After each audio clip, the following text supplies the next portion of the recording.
física y fisiológicamente estamos perfectamente constituidos para investigar. Sin duda es de los retos más grandes que se nos presentan, sobre todo por lo que ya comentamos en el panel, ¿no? Estadísticas dicen que por lo menos 59% de los niños que utilizan lentes o cuestiones por el estilo y 35% en otros estudios.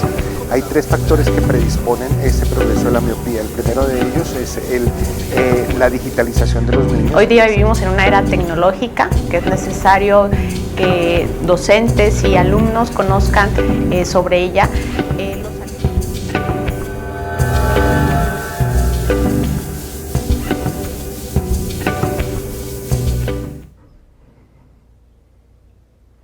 Hola, ¿qué tal? Bienvenidos a Universo Azteca. Gracias por estar con nosotros en una edición más de nuestro podcast. Antes de iniciar nuestro programa de hoy, te pido que te suscribas a nuestro canal. Estamos transmitiendo a través de nuestro canal Universidad CEUAT Oficial en YouTube. Suscríbete por favor a nuestro canal, activa la campanita y deja tus comentarios para que podamos estar siempre conocedores de lo que te interesa sobre nuestro podcast. Este es un programa hecho para ti, para la comunidad de nuestra Universidad CEUAT, para nuestros docentes, para nuestros estudiantes, para todo nuestro personal y para toda la sociedad en general que pueda vernos, que pueda enterarse de nuestros contenidos. En esta mañana vamos a hablar de un tema muy importante. Nuestra escuela, nuestra universidad, desde hace ya más de 31 años ha venido trabajando en los procesos de formación de personal que va a laborar en el sector salud. Y hemos formado enfermeras a partir del bachillerato técnico en enfermería de nuestro Instituto Tecnológico de Estudios Chiapas y posteriormente la licenciatura en enfermería a través del Instituto de Estudios Superiores Sor Juana Inés de la Cruz de nuestra Universidad CEUAT. Y es por ello que hoy estoy muy contento porque tengo una gran invitada, es una persona muy preparada, muy especial para nuestra universidad. Ella es egresada de la carrera de licenciatura en enfermería de nuestra Universidad CEUAT y también de la especialidad en enfermería en cuidados intensivos. Ha colaborado con nosotros como docente en la carrera de licenciatura en enfermería, ha participado en el área de asesoría de tesis, ha trabajado también en el área de prácticas del Instituto Tecnológico de Estudios Chiapas y tiene una vasta experiencia en hospitales públicos y privados, primero como licenciada en enfermería y también como especialista en enfermería en cuidados intensivos. Es un gusto para mí recibir a la licenciada en enfermería y especialista en enfermería en cuidados intensivos, Marisol Ramírez López. Muchas gracias, maestro, por la invitación. Gracias, maestra, bienvenida. Esta charla es una charla que tiene la intención, sobre todo, de poder conocer su trabajo y que nuestros estudiantes puedan saber más de usted, no solo a partir de su trabajo en las aulas, sino a través de su experiencia docente, su experiencia académica y su experiencia como enfermera. Antes que nada, quisiera saber con qué materias está usted colaborando como docente en este ciclo 2025-2026. Muy bien, estamos con la materia de quirúrgica, enfermería quirúrgica y enfermería en rehabilitación, tanto en teoría como en prácticas para ambas materias. Muy bien, maestra. Hablando sobre todo de esta formación que usted tiene con nosotros a partir de su licenciatura en enfermería, ¿qué representa para usted el haber sido formada como licenciada en enfermería y también como especialista en enfermería en cuidados intensivos en nuestra universidad? Pues fue mi casa formadora y en la actualidad sigue siendo mi casa formadora, ya que a través de la educación o como docente sigo transformando esa educación. Fue una educación muy sólida en aquellos años. Eran docentes, casi la mayoría eran militares, entonces la educación era muy recia, muy sólida, con una exigencia pues muy centrada en los conocimientos que deberíamos de tener. Y en la actualidad ha ido evolucionando, pero no ha dejado de ser sólida como enfermería lo requiere. Muy bien, y ya como enfermera egresada y hoy como docente de nuestros jóvenes en enfermería, ¿qué experiencias comparte con ellos en el aula? Digo, en las materias que usted imparte actualmente y en las que ha impartido, ¿qué experiencias? ¿Cómo se dirige a ellos? ¿De qué les habla usted con base en lo que usted ya conoce de la carrera? Ok. Vea que enfermería, lo principal que debe de tener es el apego a la investigación y a lo científico, porque enfermería es todo es algo muy completo, porque enfermería se dirige al paciente no solo desde su patología, no solo desde su dolencia, sino que ve al paciente como un ser holístico, un ser completo, que nos importa desde sus sentimientos, emociones, sus creencias, porque todo su padecimiento, todas sus dolencias, muchas veces de ahí provienen, de ese dolor, no del cuerpo, sino del corazón, del alma. Yo recuerdo que estaba en una de mis prácticas como estudiante, llegaba una pacientita, adulto mayor, como de unos 78, 80 años aproximadamente. Llegaba al centro de salud a que le tomáramos la TEA, la presión arterial, todos los días. Y el procedimiento no nos demoraba más de 5 o 10 minutos en lo que descansaba y podía estabilizarse. Pero ella se quedaba hasta 3 horas platicando. Ella tenía hijos, pero sus hijos vivían lejos. Tenía nietos, pero no los veía constantemente. Ella lo que tenía no era la necesidad física, sino esa necesidad del alma. Entonces, enfermería es eso, es empatía, es amor, es ver al otro, como siempre se los he dicho a los alumnos, es ver en el otro a un familiar, al ser que más amamos. Enfermería es eso, es empatía, es corazón, es la mano amiga dentro de ese abismo de dolencias. ¿Y qué necesita enfermería? Necesita mucho corazón, necesita mucha empatía, pero esta empatía y este corazón no es suficiente. Es necesario impregnarnos de los libros, de ese conocimiento básico y científico, que esa es la razón de ser de enfermería. Ese conocimiento científico que nos ha permitido desarrollarnos como profesionales y dejar de ser un oficio como era tomado anteriormente. Muy bien, maestra. Se habla mucho de la disciplina en el proceso de formación de enfermeras y enfermeros. Lo que a mí me ha tocado escuchar es, por ejemplo, esta disciplina o este orden que debe haber en el uniforme. ¿Podría explicarnos cómo deben venir los enfermeros o cómo deben formarse para que puedan trabajar bien en los hospitales del sector salud? Ok, es básico porque viene desde nuestra historia como enfermería, viene desde la antigüedad. Viene siendo historia porque nuestro uniforme representa esa limpieza, esa pureza con la que debemos realizar cada procedimiento. No solo se ve reflejado en la imagen, sino que también se ve reflejado en cada uno de los procedimientos, porque hablamos de esterilidad, hablamos de asepsia, hablamos de antisepsia, y estas palabras se resumen en prevenir infecciones, prevenir contagios. Entonces, por eso esta imagen que nosotros asumimos es eso, es de limpieza, algo pulcro, desde la cabeza hasta los pies. Debe traer el cabello recogido con una mallita, debe venir impecable, el uniforme debe ser blanco, ropa interior igual blanca, los zapatos muy limpios, las agujetas. Entonces, todo eso es señal de esa formación que tenemos. No es de ahora, no es de solo de nuestra institución. Muchas veces en el alumno dice, pero si traigo el cabello despeinado no me hace más ni me hace menos, pero somos una figura representativa. Ahorita, y no es menospreciar, sino es hacernos de nuestro buen nombre, porque enfermería le ha costado. Enfermería inició como una ocupación, ¿no? En aquellos entonces, tomar un taller para administrar un medicamento intramuscular era suficiente para portar un uniforme de enfermera, y sabían hacer una venopunción, en aquellos entonces una canalización, y ya podría ser enfermero. Pero sin embargo, con el paso de los años nos ha costado ganarnos ese espacio, ese reconocimiento, vaya, porque ahora si yo trabajo en una farmacia, ya puedo portar una filipina. Y esa es la gran diferencia entre un enfermero que ha estudiado, que se ha quemado las pestañas por estudiar, que ha pasado noches de desvelo. Esa es la diferencia.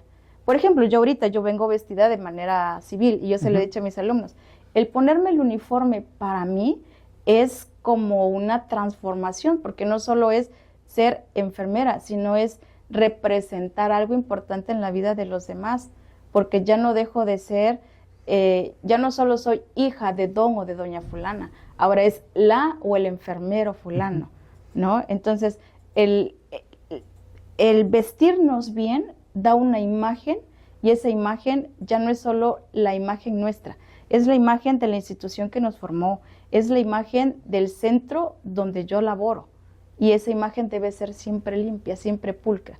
Es por ello que se les exige el cabello recogido, muy bien peinados, filipina planchada, el pantalón de igual manera, que sea holgado, algo que sea amplio para que podamos movernos fácilmente.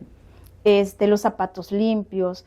Una persona, mi abuela decía, puedes conocer a una persona, no conocerla en su esencia, pero puedes identificar a una persona qué tan limpio, qué tan pulcra es con verle los zapatos. Y las historias de nuestros abuelos, de fíjate cómo trata a su mamá y verás cómo te tratará a ti, eso ha funcionado por la historia, ¿no? Entonces, de la misma manera, esto lo traemos de historia y es parte de la esencia de enfermería.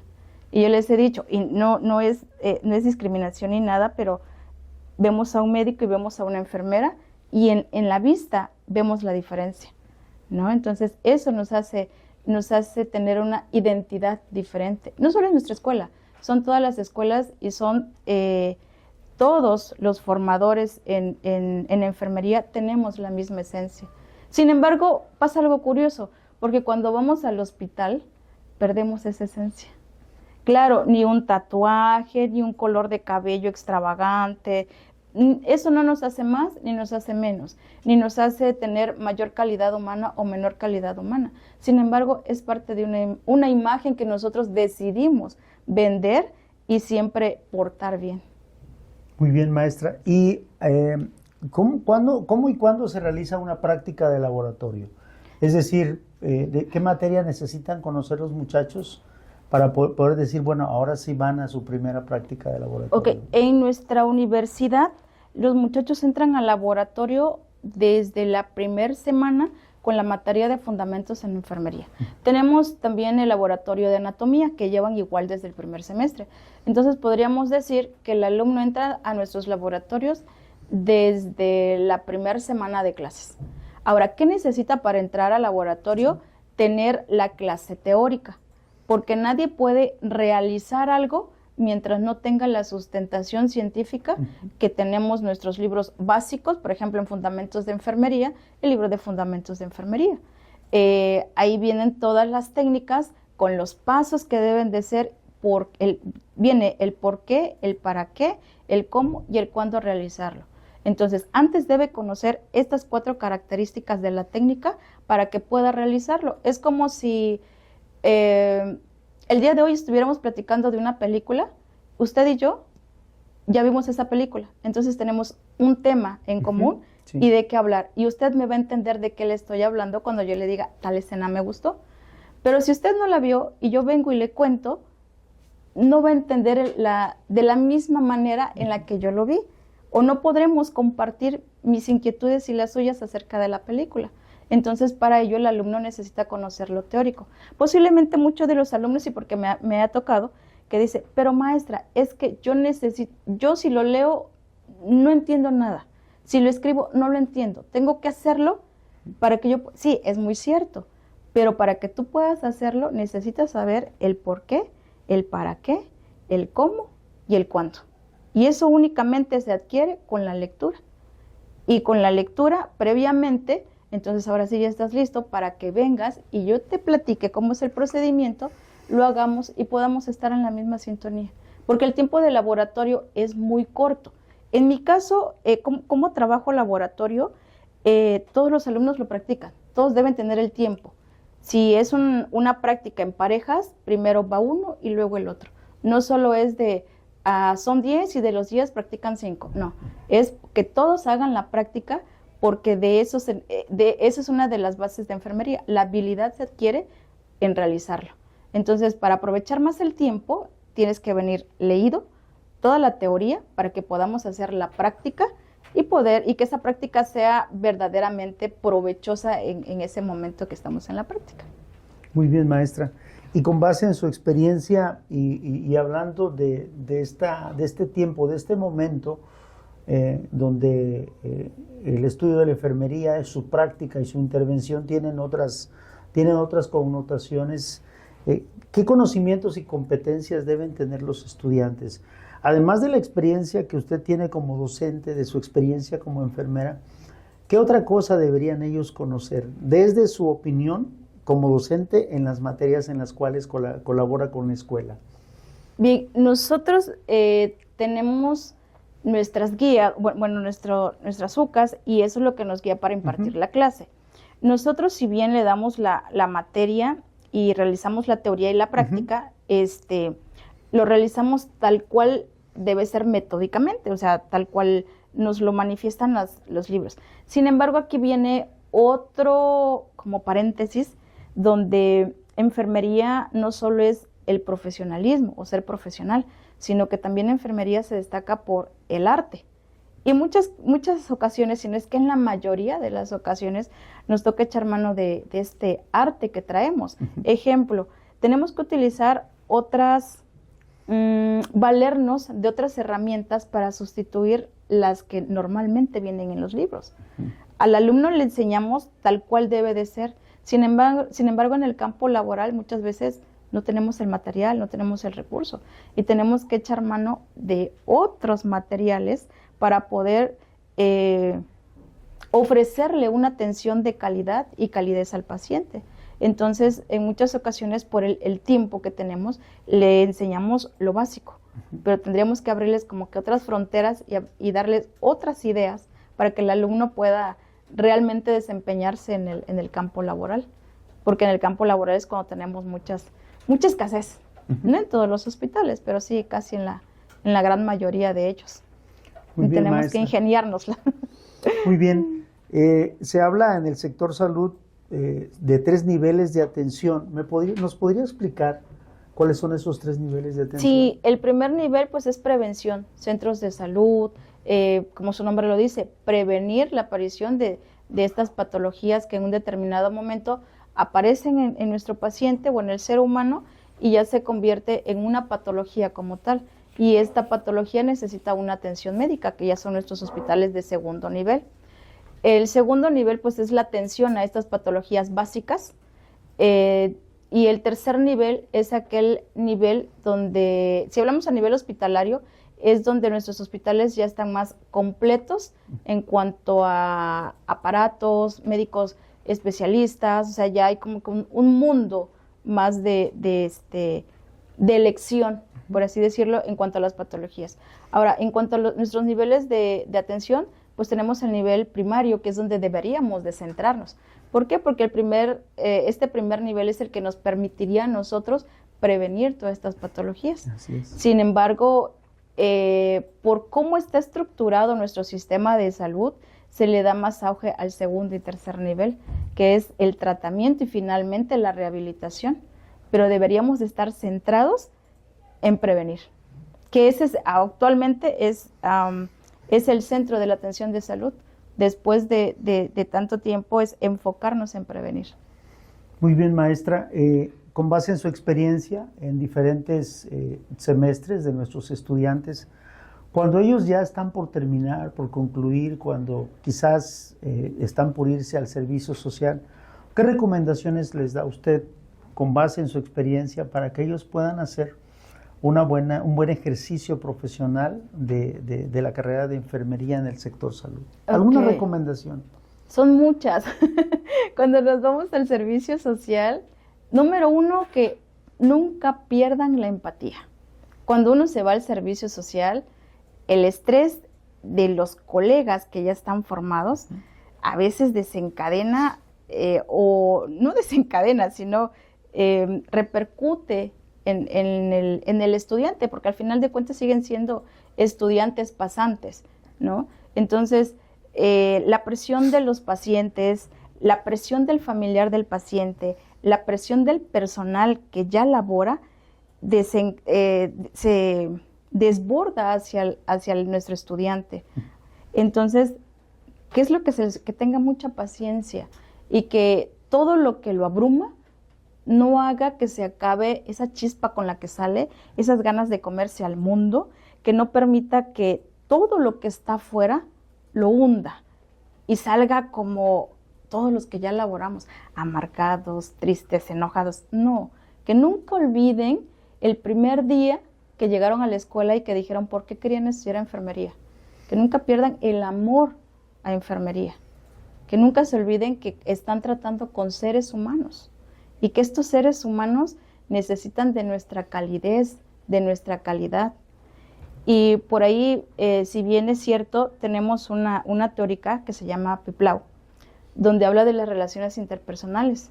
Y ella dice que nadie puede dar en pocas palabras lo que no tiene.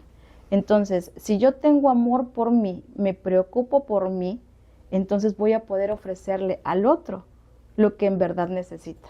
Es decir, que a pesar de las exigencias del hospital, de las exigencias de nuestros pacientes, de las exigencias de nuestras jefas de servicio y de todo el personal, nunca se olviden de sí mismo. Que nunca se olviden ni de desayunar, ni de comer, que no se malpasen, porque luego el año de servicio es eso, es servir. Y cuando uno se pierde en eso, pierde todo, pierde el piso, pierde los sueños. Y lo que jamás se debe hacer es perder los sueños, perder esas metas. Y que así como entran, que es muy difícil, que crezcan en conocimiento y que crezcan en corazón. Esa sería mi recomendación. Y que aprendan lo más que puedan, que se vayan como esponjas y que se queden con lo mejor de las personas. En nuestro ámbito hospitalario, nuestros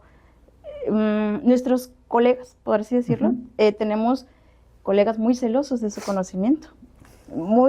Este es mío, solo es mío y yo me lo quedo y difícilmente compartimos. Y a veces cuando estamos ya de este lado, se nos olvida que un día fuimos estudiantes, se nos olvida que un día también necesitamos que alguien nos enseñara, porque el hospital es hospital-escuela.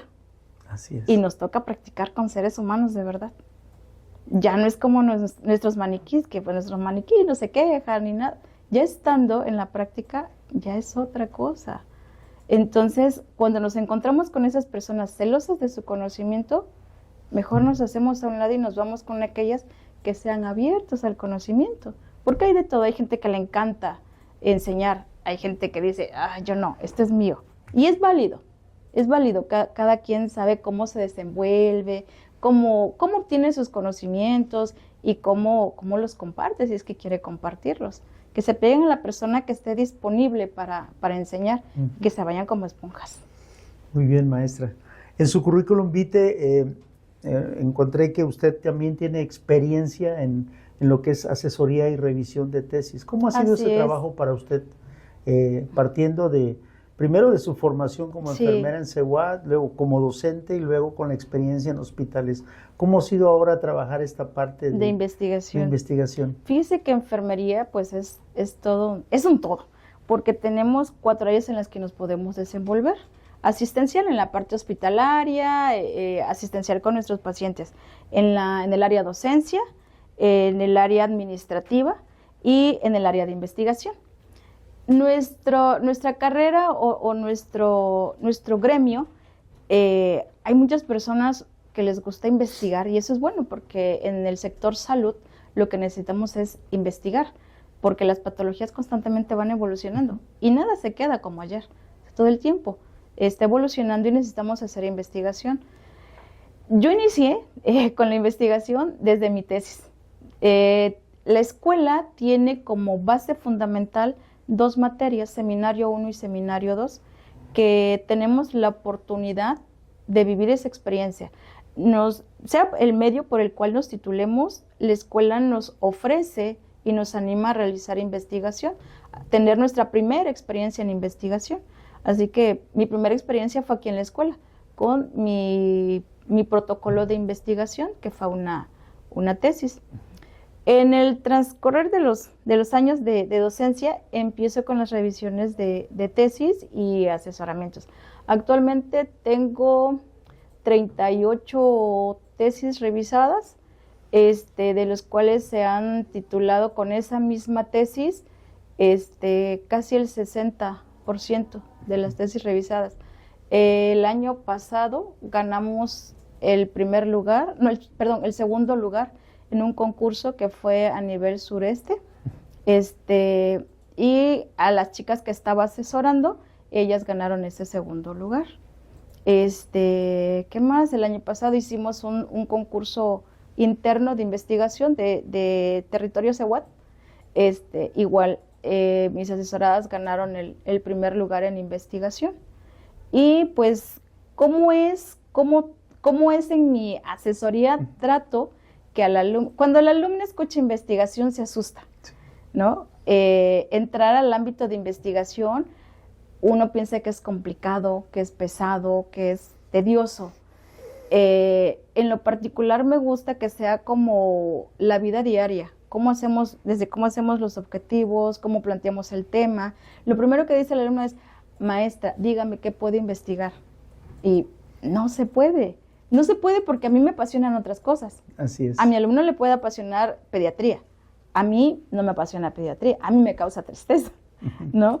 Entonces, ¿de dónde nace la investigación o el gusto o el gusanito hacia ellos? Es decir, partir de eso, partir de lo que te gusta, partir de lo que te apasiona. Si investigas algo que no te apasiona, no lo vas a disfrutar porque no hay un interés, no hay una motivación. Entonces, partimos de eso, de qué te gusta, qué quieres saber. Y a partir de ahí planteamos el caminito hasta llegar a la meta. Y ese es el objetivo, que sus objetivos se cumplan desde el inicio hasta el final de su investigación. Es acompañarlos y guiarlos en este proceso. Entonces, para mí es muy bonito porque veo el inicio de cómo era una semillita que ellos tenían, cómo lo van regando y le van colocando abono y cómo al final termina en una proyección y diciendo: yo encontré estos datos y nos va a servir para esto, y algunos salen teniendo estrategias de cómo poder ayudar donde realizaron sus investigaciones. Hay quienes también dicen: fue mi primera experiencia, pero yo me quedo acá, ¿no? Y hay quienes dicen: no, yo quiero publicar, yo quiero hacer esto, yo quiero hacer lo otro. Y ese gusanito se va convirtiendo en una mariposa para que en un determinado momento ellos puedan hacer otra investigación más sólida o solidifiquen la que ya hicieron y puedan realizar una publicación, porque la escuela también les da esa oportunidad, que si ellos quieren realizar una publicación, la escuela los acompaña para que puedan hacer esa publicación. Así es. Y maestra, usted con base en toda su experiencia, sus conocimientos, ¿ha realizado alguna publicación referente a su práctica o referente a un tema que tenga que ver con su carrera? Sí, hace ya algunos años, igual por asesoría hacia un alumno, hizo una investigación en el CRIT, en el Teletón, donde hablaba acerca de cuáles son los cambios que tiene un pacientito antes de la hidroterapia y después de la hidroterapia. Entonces, esa investigación se publicó, los resultados se publicaron, se le dio el reconocimiento al alumno. Su investigación estuvo muy, muy, muy interesante, y en base a eso trató la publicación. Ay, muy bien. Sí. Maestra, para concluir esta bonita charla, ¿qué mensaje le daría usted a los estudiantes que están ya formándose con nosotros como enfermeros y a quienes tengan el interés de inscribirse a nuestra escuela para estudiar enfermería? ¿Qué mensaje les daría usted desde su experiencia para que puedan ellos entender y comprender la importancia de esta carrera? Bien, pues que se preparen todo el tiempo.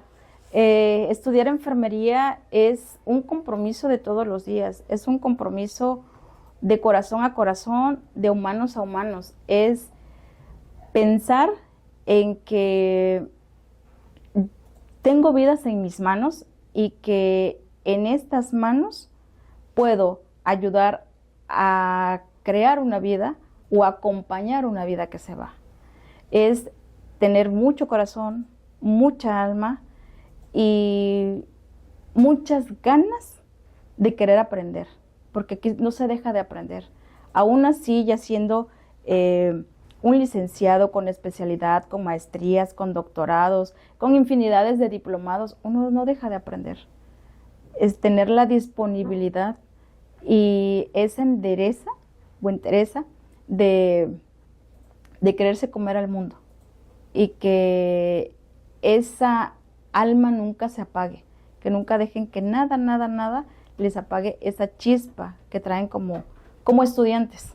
En el gremio pasan los años y esa chispita se va apagando. Entonces, que esa chispa nunca dejen que se apague. Y aquellos que quieran estudiar enfermería, que no se olviden cuál es esa chispa, cuál es esa intención por querer estudiar enfermería, y que siempre la tengan presente. Muchas gracias, maestra. Gracias por haber estado con nosotros en Universo Azteca. Como siempre, su capacidad, su calidad, los conocimientos que usted tiene y su experiencia han sido siempre muy importantes para nuestra universidad. Gracias, Le agradezco, maestra. y esperamos volver a contar con su colaboración en una próxima edición. Claro que sí, maestra. Muchas gracias por la invitación. Fue un placer haber estado con usted. Gracias, maestra. Gracias también a ti por haber estado con nosotros en Universo Azteca. Ha sido una charla muy aleccionadora, muy constructiva con la maestra Marisol Ramírez López, licenciada en enfermería y especialista en enfermería, que ha hablado con nosotros sobre este tema tan importante de nuestra universidad, el proceso formativo en enfermería. Te doy las gracias, soy Alexis González Aguilar, y te doy las gracias por haber estado con nosotros en Universo Azteca. Hasta la próxima.